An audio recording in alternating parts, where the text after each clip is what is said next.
Welcome back. If you just joined us, you're watching the news at 10, live on Channels Television Lagos. A reminder of our top stories.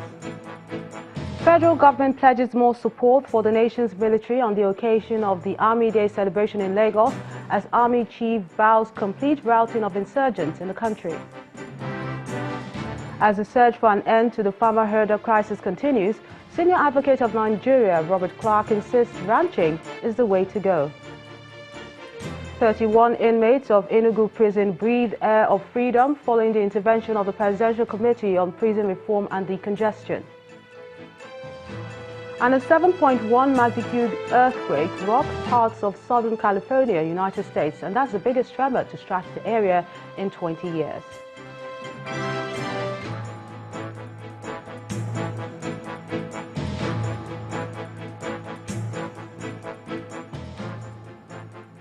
For more information on our top stories and others, please visit our website. It's channelstv.com. Subscribe and watch Channels Television's live stream on YouTube and other social media platforms using your mobile device browser, or download the Channels TV app for Android and iOS devices from their respective stores. And besides giving you access to news updates on the go, the Channels TV and Channels 24 app has an Eyewitness feature, so feel free to use it to share those pictures, videos, or news of happenings around you. Just install the app, then tap and swipe to reveal the menu and follow the instructions. And let's look at those images you already sent in. And we're still talking about the fire disaster at Ijegun. Our eyewitnesses sent in these images by way of showing the magnitude of the blaze. According to them, the fire started at about 5 o'clock on Thursday, and they blamed the disaster on vandals who were trying to move fuel from an NNPC pipeline, two of whom died from burns sustained during the incident. He said men of the emergency agencies did well to put out the blaze. And next is this image, also of a fire from the Ladipo area in Mushi, Lagos State. Our Eyewitness reporter says this is how some residents dispose of their waste in the area and is worried by the impact of the pollution on the residents and wants relevant government agencies to stop this practice and provide viable ways to dispose waste. And finally is this set of pictures from Ephraim Roundabout in Delta State showing this group of protesters. According to our Eyewitness reporter, they are protesting an alleged prolonged blackout in their community and are calling on the Benin Electricity Distribution Company to restore power, saying life is becoming unbearable. We appreciate you for sending in those images and we encourage you to keep them coming. To other stories now, 30 inmates of the Enugu Maximum Prison have been released and one other granted bail by the Presidential Committee on Prison Reform and Decongestion. The committee was in Enugu on a visit to the prison to review cases of inmates who have spent over 5 years awaiting trial, release those who have an option of fine associated to their various sentences, as well as other considerations. Our correspondent in Kiruka, Ajogu, has this report. Members of the Presidential Committee on Prison Reform and Decongestion, members of the Enugu State Judicial Sector, officers of the Nigerian Prison Services, amongst others, at the Enugu Maximum Prison. They are here to review cases of inmates who have spent over 5 years awaiting trial, release those who have options of fine associated to their various sentences, and other considerations based on health grounds and age in line with the committee's terms of reference. The Chief Judge of the state talks about steps taken to decongest the Enugu prison. I embarked upon prison visit in July 17, and after a general review of cases, I discharged 13 defendants unconditionally and released 35 defendants on bail with liberal conditions. 53-year-old Gabriel and 63-year-old Linus are first to be presented.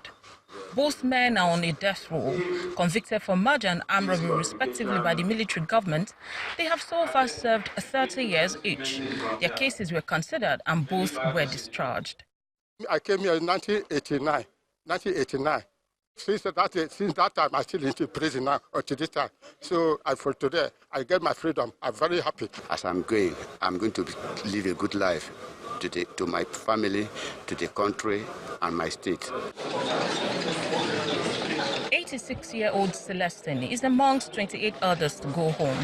His case was heard on health grounds, while others on different considerations had their fines paid by the Enugu State government. One inmate secured the bail, and 5 out of 91 cases presented will be arraigned before the State Chief Judge on the 15th of July. Earlier in the day, the team met with the Enugu State Governor Ifeanyi Ugwuanyi. They requested for an enabling environment for skill acquisition and other correctional aids for inmates. Skill acquisition centers within the prisons are to be provided so that the inmates are fully exposed into skill acquisition with which they can earn living while they are out of the prison. The governor declares his absolute support for the initiative. As a government, we have in many ways supported the rehabilitation of prison infrastructure in the state to humanize the prison environment. We further donated a sum of 10 million naira to cater for the fees of the lawyers who represent inmates that could not afford legal representation. The committee's ultimate goal is to ensure that those released have been rehabilitated and reformed enough to be reorientated into the society so that they can begin to live normal lives. Nkiruka Ajogo, Channels Television News. Sex offenders may need to have a rethink as a register is now being opened by the National Agency for the Prohibition of Trafficking in Persons, as NAPTIP, to name and shame sex offenders and anyone involved in any act of violence. The director of NAPTIP, Julie Oka, says the register will put an end to violence against persons, provide maximum protection for the victims, and punish the offenders. The spate of this mindless abuse of children, rape, and other forms of violence against persons has assumed an alarming dimension, and concerted efforts must be made to minimize the development. By the end of this month, we are going to be launching the Sex Offenders Register. Now, this register is going to name and shame all the rapists in Nigeria. We're also going to share the information with all the embassies. We're going to share this information as well with offices where people are likely to apply for jobs, sensitive offices where rapists and pedophiles should never be seen working. So at the time we begin to name and shame rapists and pedophiles, I believe that it will really send a strong message to those who are planning to rape, and they will desist from that heinous crime. Meanwhile, the Edo State Task Force Against Human Trafficking has received 3,883 returnees from Libya with the support of international agencies and local NGOs between August 2017 to August 2018. This is just about half of its 2019 target, which is to rehabilitate a minimum of 6,000 returnees. While efforts are on to get more people home, those that are being reintegrated have renewed calls to the state government to create better opportunities to discourage human trafficking and illegal migration. It's not more longer bearable.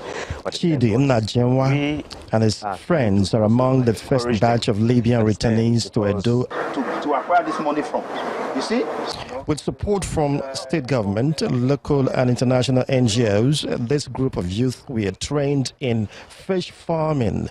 And they say if empowered by the government, they are ready to provide mentorship for other returnees. They are staff in ADP. They are also staff in the Ministry of Agri. They should attach them with us. We don't even need them to give us the cash. We have a land, or let them create land for us. They don't have land, we have a land. Then let them come and develop that particular land for us and see if people will not pick from there. Not by going to Libya, bringing people back home, they said they want to bring other people again now, currently again, presently. Okay, if they bring them, they will come bring them down to this place and stranded them here. It's not real, it's not fair. This group only represents a fraction of the thousands of youthful returnees who have been assisted back home from Libya with the support of the International Organization for Migration and Edo State Task Force Against Human Trafficking since its inauguration in 2017. speaking at this stakeholders conference on strengthening approaches to stimulate livelihoods in Benin City, the chairperson of the Edo State Task Force Against Human Trafficking, Professor Yinka Omoegbe, gives an insight into the strategies her team has adopted in addressing the trend of human trafficking and illegal migration in the state.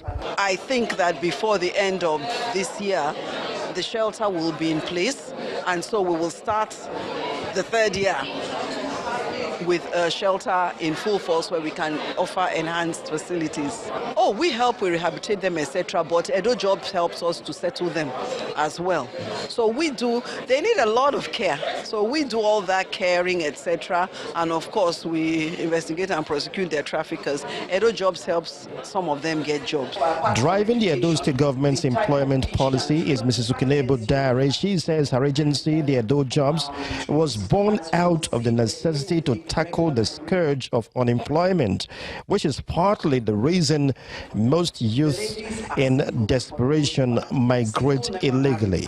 A person being able to go from just struggling to do his business on his own to having staff that he pays salaries on a regular basis, they are certainly more rooted and more likely to stay back in Edo State. So we're not surprised that the numbers of people migrating illegally from Edo has drastically reduced, because we are working in every local government, in agriculture, in manufacturing and construction, in IT most especially.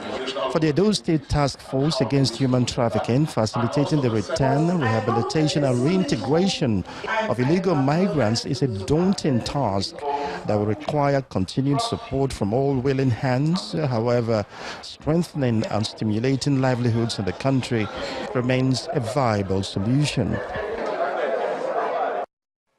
The United Nations Population Fund is asking the Nigerian government to harness the nation's demographic dividends, create an enabling environment for job creation, and put a good healthcare system in place in order to care for the country's growing population, which has been estimated to hit over 400 million by the year 2050. Now, although Nigeria's population growth is a far cry from her economic development, the United Nations agency insists that the nation's population can be a blessing in disguise. On June 17 this year, the United Nations Department of Social Affairs released the 2019 World Population Prospect. According to that report, there are currently 7.7 billion people on Earth. Of this population, Nigeria accounts for over 200 million, representing 2.6% of the world's population. The report further projects that the world's population will hit 9.7 billion in the next 30 years, while Nigeria's population is projected to reach 400 million by the year 2050. Nigeria's population growth is, however, a far cry from her economic development. For instance, the 2019 World Poverty Outlook reveals that Nigeria's poverty index will increase from 44.2% to 45.5% by the year 2030 if current economic trends continue. It's still about communication. And speaking against the backdrop of what should be done to ensure that population growth does not become a curse, the United Nations Population Fund, UNFPA, advises governments at all levels to concentrate on harnessing demographic dividends, providing education, good healthcare system, and creating jobs for the people.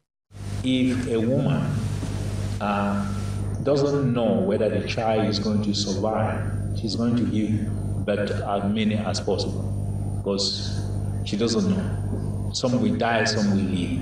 But if she is almost certain that the child is going to survive, she is going to use family planning. She is very certain. So the advice to the government will be announcing demographic dividend, which the government has developed a roadmap, and which was launched in 2017. And that roadmap has health, education, job creation and entrepreneurship, and good governance as pillars that can bring this country out of poverty.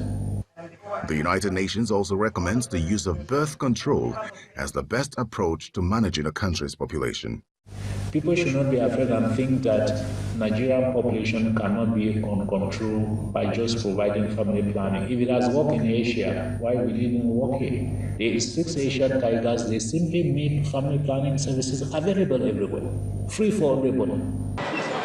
But what are the views of some Nigerians regarding what needs to be done about the nation's ever-growing population? Parents should really give birth to kids they can actually cater for, kids they can take care of, and not just keep giving birth and let them run the street and all of that, So government should do something about it. The only way we can get it right by industrializing this country is by having stable power supply. Until we do that, we'll continue to see the rising population as a challenge, which is not a challenge. A nation's population can either be a blessing or a curse, depending on how it is harnessed. The responsibility, therefore, lies with the government. When the news at 10 returns, the Securities and Exchange Commission finally approves listing of Airtel Africa on the Nigerian Stock Exchange after initial postponement. That's some business news. Join us again.